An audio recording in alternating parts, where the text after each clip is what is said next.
When you are actually affected by domestic violence, it's very hard for you to reach out. You feel like you're going to be judged by your peers, society, family members. And if somebody hasn't experienced the same type of emotions or the same physical abuse as you, they might not be able to understand you. Overall, you will feel judged. That was something that I indeed struggled with.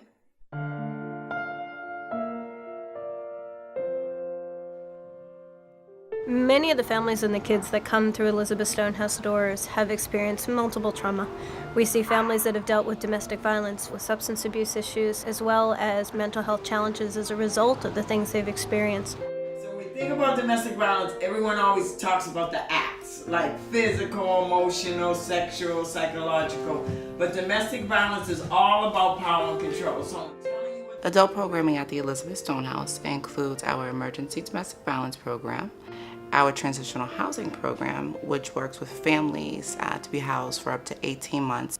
We also have a community program that works with families and individuals that have experienced domestic violence, however they have not accessed emergency shelter or transitional housing, but are already embedded in the community with their supports.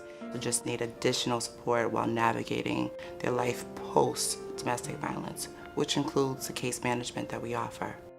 We'll talk about budgets, how we budget, the best ways to budget, other alternatives that you can make your budget work. Support groups at the Elizabeth Stonehouse are very much tailored to the needs of the participants that access our program. When somebody can make you feel like you garbage every day, that's really make you feel like nothing.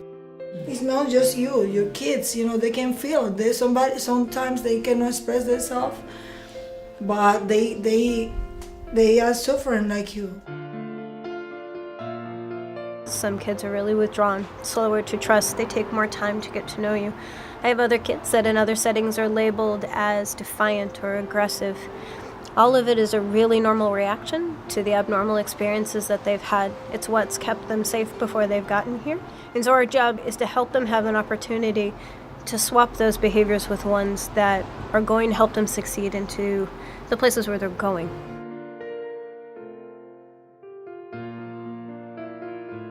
We're also looking at parent and child interactions.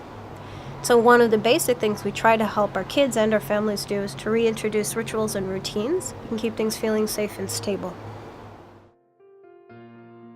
The nurturing group was a big help because I think I was just so sad and I didn't want to get out the bed.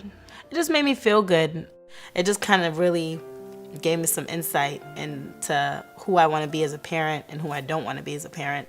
I already am so in love with my son, but it just made me just love him even more. If you think about what you want for your children or your family or anyone that you know that you love, that's what we're trying to do here.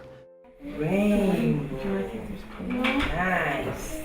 It is the women, it is the children, it is the individuals that come into the Elizabeth Stonehouse that define their success. All we do is rally them to get to that next step. To give people a sense of self-worth, that they can start over after dealing with things that I know I've never had to face. I think that's the true measure of what this organization does. Every day is a new opportunity, and we just have to keep working and try to do it better. It's just amazing. I just can say thank you.